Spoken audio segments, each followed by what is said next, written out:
A guy sat across from me last month. Good job, 740 credit score, 2 years of savings in the bank. He was a slam dunk, right?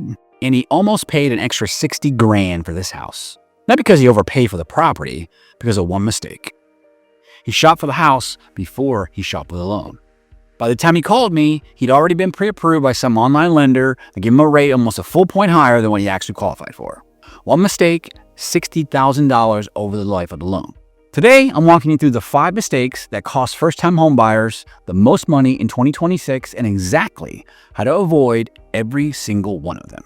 Okay, mistake number 1, and this is the big one. People shop for the home before they shop for the loan. I see it every single week, guys.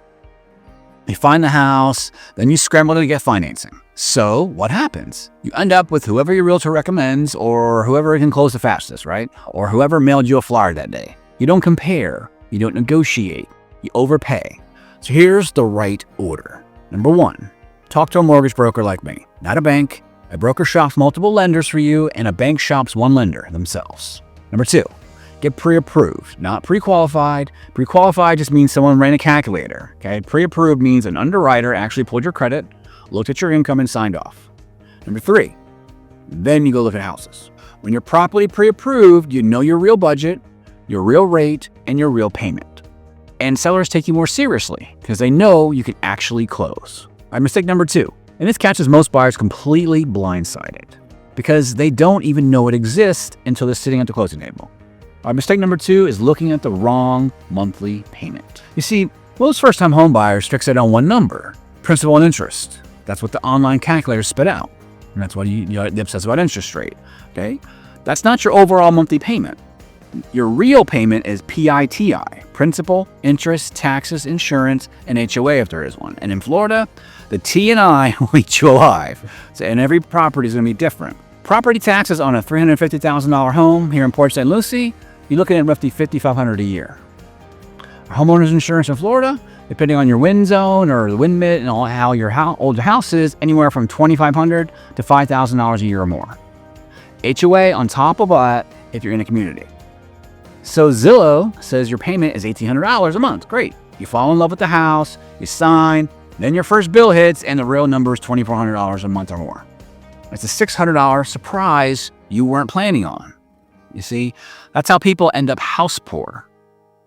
Ask your broker for the full PITI before you fall in love with anything. If they can't run that number for you in 5 minutes, find someone who can. Okay, mistake number 3, thinking you need 20% down. This one keeps people renting for years longer than they need to. It sounds weird, but survey after survey show that people still believe this.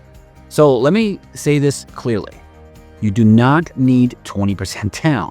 I'll say it again, but those in the back, you do not need 20% down. FHA needs 3.5%. Conventional can go as low as 3% with decent credit and if you're a first-time home buyer. VA, if you serve like I did, 0 down, 0. Okay? 0. Now putting 20% down does one thing. It eliminates PMI on a conventional loan. That's it. But PMI on a conventional isn't permanent. It drops off when you hit 20% equity. And it's usually $100 to $200 a month. It's not the end of the world.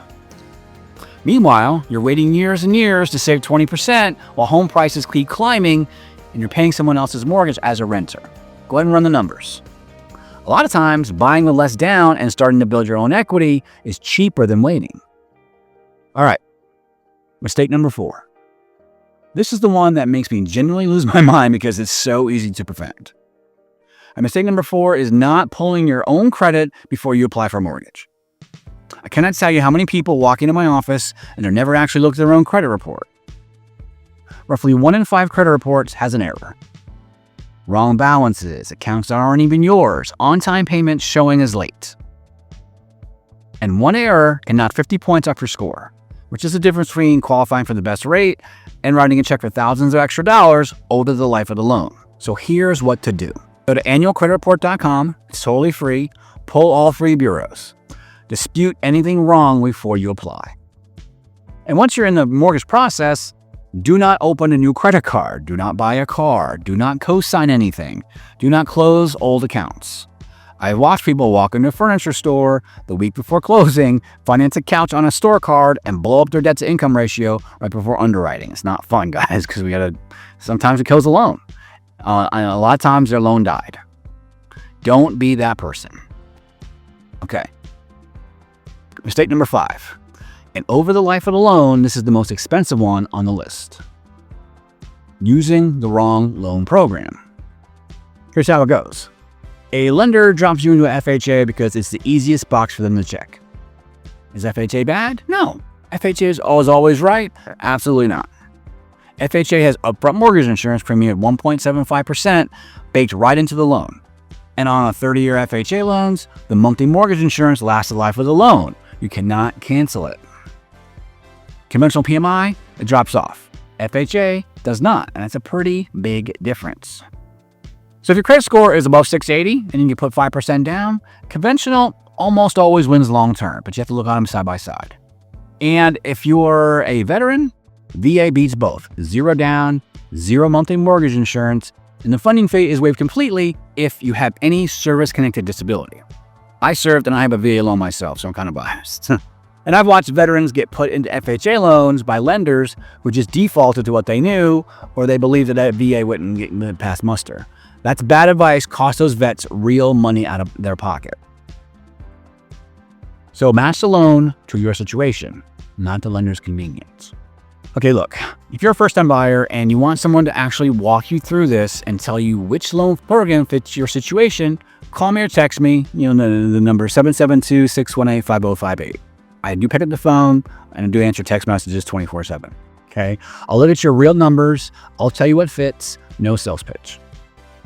The link is in the description to apply or book a call. A quick recap: 5 mistakes first-time home buyers make in 2026. Number 1, shopping for the house before the loan. Number 2, looking at the wrong monthly payment. Number 3, picking 20% down. Number 4, not pulling your credit first. And number 5, using the wrong loan program. Avoid those 5 and you'll save thousands of dollars and a whole lot of stress. And now, the question I get more than any other from first-time homebuyers after this conversation is the obvious one. Emmett, how much income do I actually need to buy a house? And every online calculator gives you a different answer, right? So I made a video that walks you through exactly how lenders look at your income, your debts, and your real housing payment. And I've even built a free calculator you can plug your own numbers into. If you're a veteran, I show you why the VA math is completely different. That video is right here on the screen. Go watch that one next, and you know exactly where you stand. I'll see you over there.